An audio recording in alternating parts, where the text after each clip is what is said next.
Good morning, friends.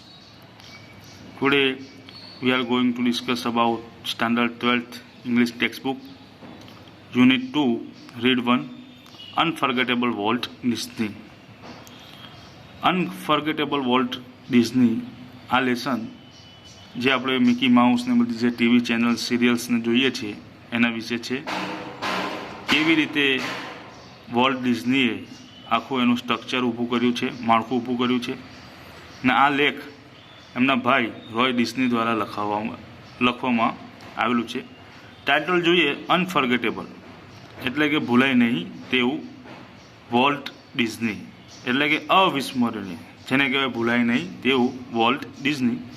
જોઈએ Roy Disney આ લેસનના લેખક છે તે શું કહે છે એમના ભાઈ વોલ્ટ વિશે. My brother Walt is no more. No more એટલે મારો જે ભાઈ છે વોલ્ટ એ હમણાં હયાત નથી, એટલે કે આ દુનિયામાંથી રૂખસત થઈ ગયેલા છે. યટ છતાં પણ his influence lingers like a living presence over the studio. છતાં ઇન્ફ્લુઅન્સ એટલે એની અસર, એનો પ્રભાવ. લિંગર્સ એટલે કે સ્ટેઝ, રિમેન હજુ પણ છે.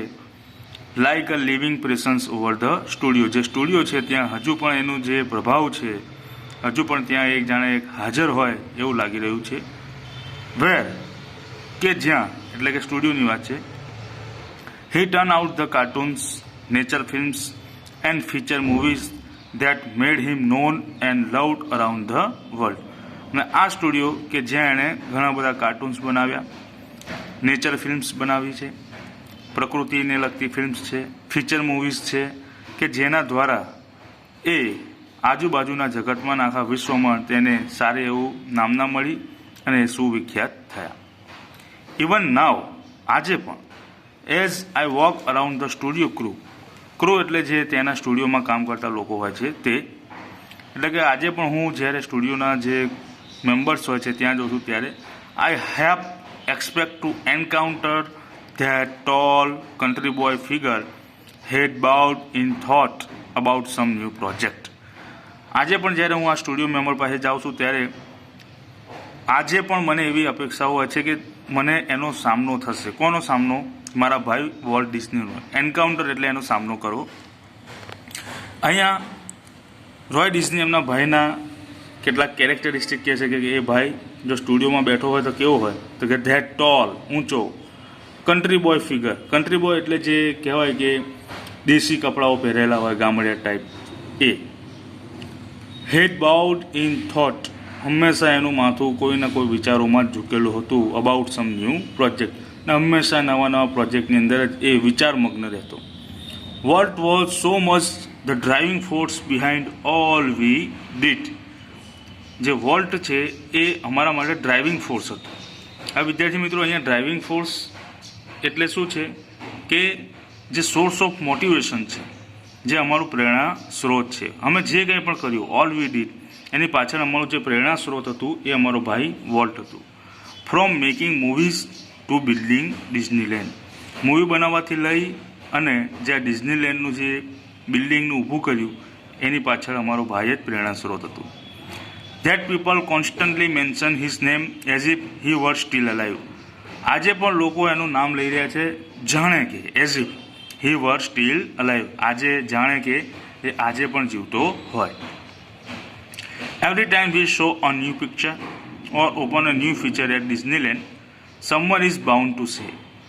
જ્યારે પણ અમે કંઈક નવું પિક્ચર કે કોઈ નવું ફીચર ડિઝનીલેન્ડની અંદર કોઈ નવી બાબત કરીએ તો સમવન ઇઝ બાઉન્ડ ટુ સે, ને કોઈ એવું કહેવા બંધાયેલો જ હોય કે I wonder how Walt would like it.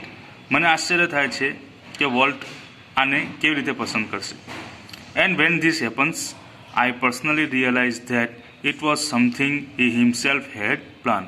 ને પછી મને વ્યક્તિગત રીતે એવું અનુભૂતિ થાય છે, રિયલાઇઝ થાય છે કે આ એવું જ છે કે જે હી હિમસેલ્ફ એટલે કે વોલ્ટ ડિઝનીએ પ્લાન કરેલું હતું. For my imaginative ઇન્ડસ્ટ્રીયસ brother left enough projects in progress to keep the rest of us busy for many years. હવે અહીંયા બીજા કેરેક્ટરિસ્ટિક્સ વોલ્ટ ડિઝનીના આપ્યા છે રોય ડિઝનીએ. ફોર માય ઇમેજિનેટિવ, કેવો ભાઈ હતો, વિચારશીલ, ઇન્ડસ્ટ્રીયલ બ્રધર એટલે કે ઉદ્યમી, બહુ જ સાહસવીર, left enough projects in progress to keep the rest of us busy for many years. એટલા બધા પ્રોજેક્ટ એણે વિચારીને રાખેલા છે કે અમે વર્ષો સુધી વ્યસ્ત જ રહીએ. Walt was a complex.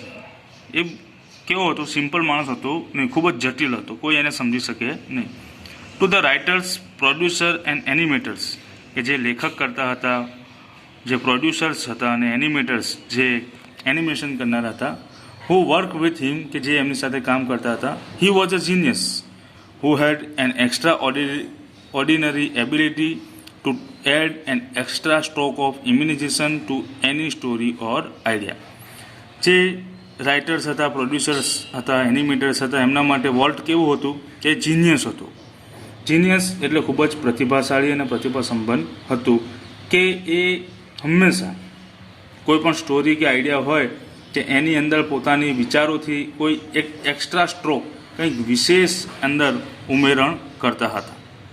To the millions of people who watch his TV show, એવા ઘણા લાખો લોકો કે જે એનું ટીવી શો જોતા હતા, એમના માટે કેવો હતો કે he was warm, kindly personality, bringing fun and pleasure into their homes. તે ખૂબ જ હૂંફાળું, વોર્મ,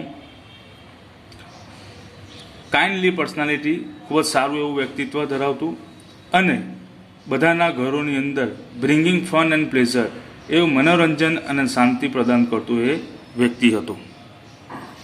ટુ ધ બેન્કર્સ હુ ફાઇનાન્સ્ડ અસ, જે બેન્કર્સ હતા જેમણે અમને લોન આપેલી હતી, રૂપિયા આપેલા હતા, એમના માટે I am sure he seemed like a wild man. આ બેન્કર્સ માટે એ એક જંગલી જેવું હતું. કેવું? Wild man, hell bent for bankruptcy. Bankruptcy એટલે આર્થિક દેવાળું, જે કહેવાય કે નિષ્ફળતાઓના કારણે આપણે જે લોન પે નથી કરી શકતા ને આપણે જે ઇન્સોલ્વન્સીમાં આવી જાય છે, ઇકોનોમિક ફેલિયરમાં આવી જાય, એને બેન્કરપ્સી કહેવાય. તો બેન્કર્સ માટે એ હંમેશા દેવાળું, આર્થિક રીતે નિષ્ફળતાવાળું વ્યક્તિ હતું. ટુ મી, મારા માટે, રોય માટે કેવું હતું? He was my amazing kid brother. એ ફક્ત મારા માટે એક નાનકડું મારો ભાઈ, અદ્ભુત ભાઈ હતું. Full of impractical dreams that he made come true. હંમેશા ઇમ્પ્રેક્ટિકલ, અવાસ્તવિક સ્વપ્નાઓથી ભરપૂર હતું અને એ પછી હી મેડ કમ ટ્રુ, અને આ સ્વપ્નાઓને એ પૂરું કરતો હતો.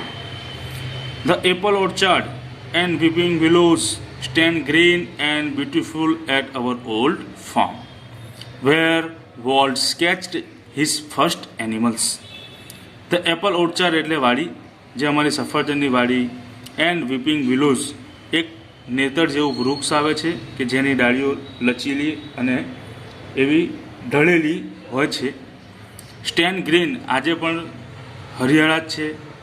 And beautiful at our old farm, જે અમારું જૂનું ફાર્મ છે ત્યાં ખૂબ જ સુંદર અને આજે પણ એ હરિયાળી આ વાડીમાં સફરજન અને આ વીપિંગ વિલોઝ છે કે જ્યાં where Walt sketch his first animals, ને આ જ વાડીએ વોલ્ટે એનું સૌ પ્રથમ જે એનિમલ્સ હતું, પ્રાણી હતું, એનું એક સ્કેચ, ચિત્ર તૈયાર કર્યું હતું.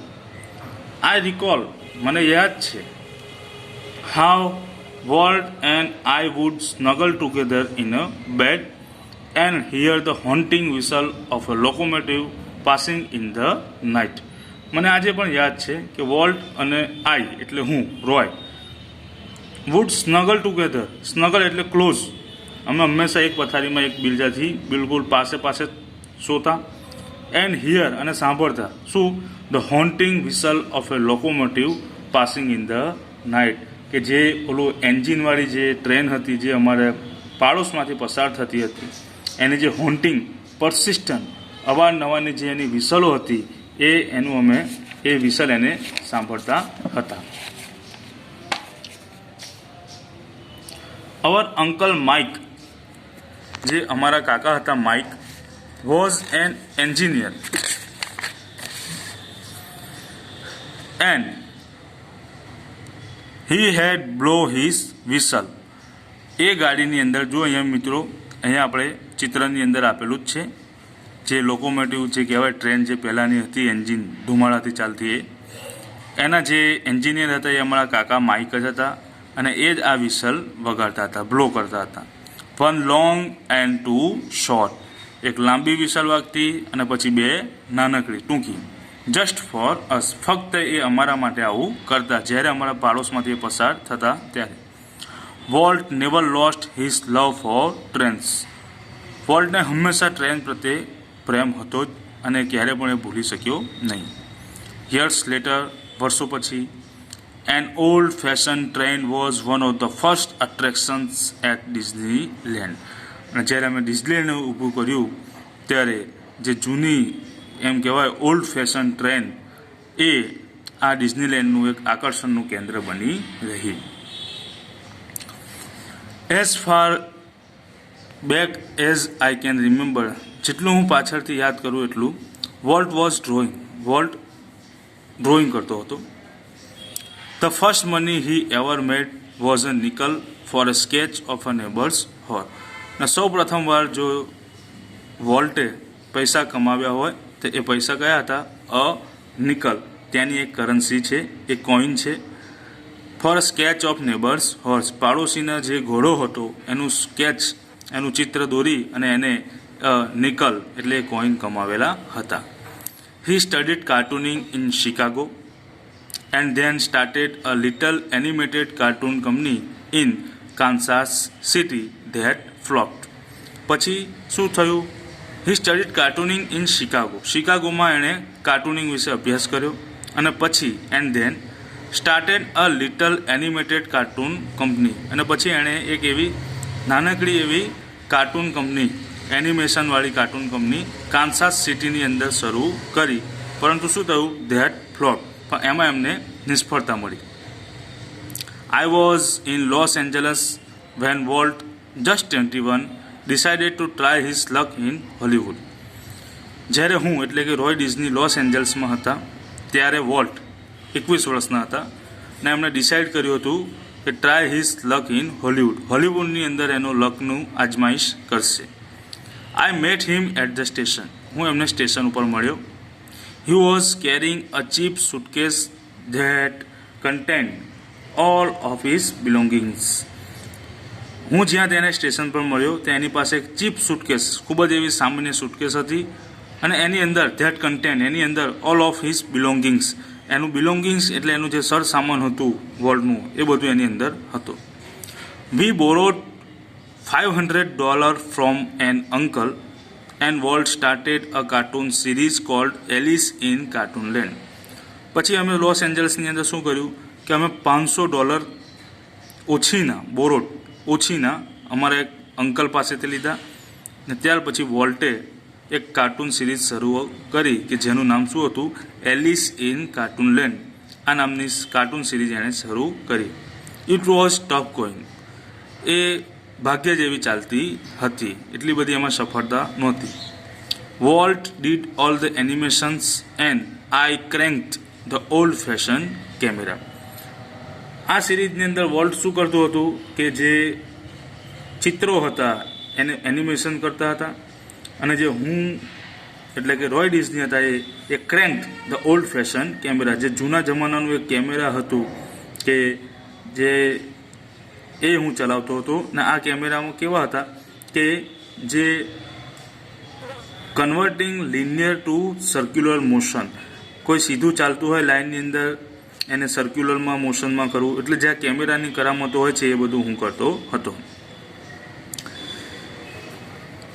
The Alice cartoons didn't make much of a splash, એટલે કે બહુ આ એલિસ કાર્ટૂન જે છે એ didn't make much of a splash એટલે બહુ કોઈ એવી ધાડ મારી નહીં, એટલું બધું સારું એવું ચાલ્યું નહીં. So Walt started a new series called Oswald the rabbit, એટલે ફરી વોલ્ટે એક નવી સિરીઝ ચાલુ કરી જેણે એનું નામ શું આપ્યું? ઓસ્વાલ્ડ ધ રેબિટ. ઓસ્વાલ્ડ ધ રેબિટ નામની એણે સિરીઝ ચાલુ કરી. ઓસ્વાલ્ડ ડીડ બેટર, આ ઓસ્વાલ્ડનું કામ સારું હતું. But when Walt went to our New York distributor for more money he ran into trouble. પરંતુ આ ઓસ્વાલ્ડ જે છે બહુ સારી ચાલતી હતી, પરંતુ જ્યારે Walt went to our New York distributor, જ્યારે અમારા ન્યુયોર્કના જે ડિસ્ટ્રીબ્યુટર હતા એની પાસે ગયો ફોર મોર મની, વધારે પૈસાની માંગ માટે, હી રેન ઇન ટુ ટ્રબલ, તો વોલ્ટ એક મુસીબતમાં, એક મુશ્કેલીમાં ફસાઈ ગયો. કઈ મુશ્કેલી હતી એ હવે આપણે જોઈએ. What kind of deal did you make kid, I asked. જે ત્યાંનું ડિસ્ટ્રીબ્યુટર હતું એણે શું કીધું? What kind of deal did you make kid, બાળક તો કયા પ્રકારની ડીલ મારી સાથે કરેલી છે?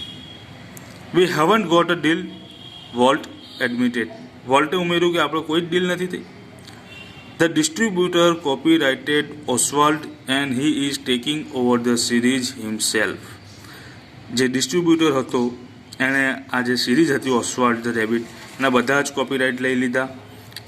ને આ જે સિરીઝ હતી, he is taking over the series himself, અને ડિસ્ટ્રીબ્યુટર જાતે જ આખી સિરીઝ એની લઈ લીધી.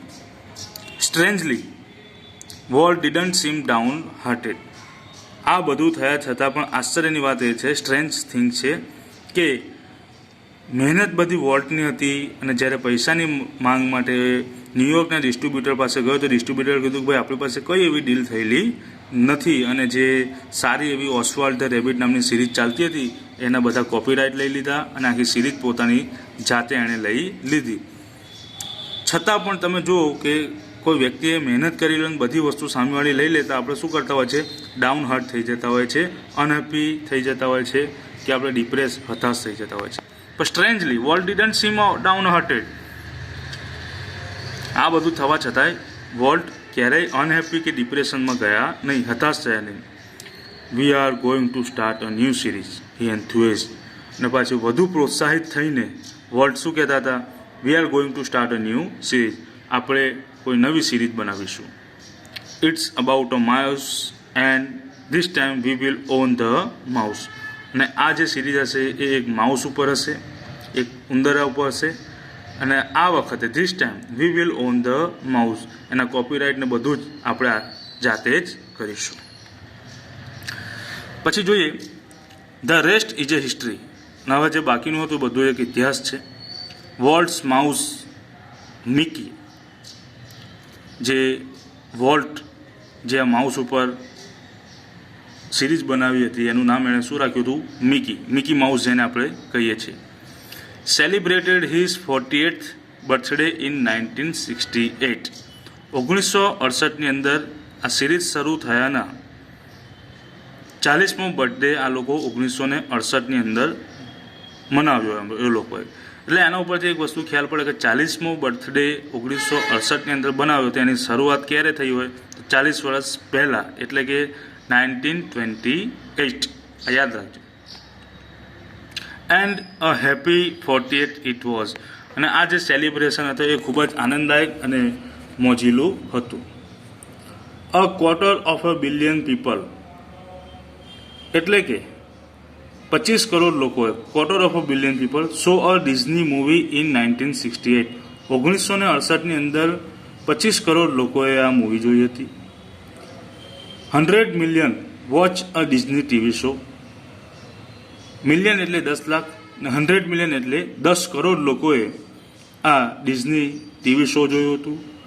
Nearly a billion read a Disney book or magazine. Billion લોકોએ, લાખો લોકોએ ડિઝની બુક અને મેગેઝિન વાંચી હતી. And almost 10 million visited Disney land. અને આ 40 વર્ષની અંદર લગભગ 10 મિલિયન એટલે કે 1 કરોડ લોકોએ આ ડિઝની લેન્ડની મુલાકાત લીધી હતી. And Mickey as volt use to say started it all. અને જે મિકી હતું, મિકી એટલે જે માઉસ ઉપર જે સિરીઝ હતી, volt use to say, volt હંમેશા કહેતો સ્ટાર્ટેડ ઇટ ઓલ, હવે કંઈ પાછા પડીશું નહીં, હવે આની શરૂઆત થઈ ગઈ છે. વિદ્યાર્થી મિત્રો, આજની વિડીયોની અંદર આપણે અહીંયા સુધી રાખીએ છીએ.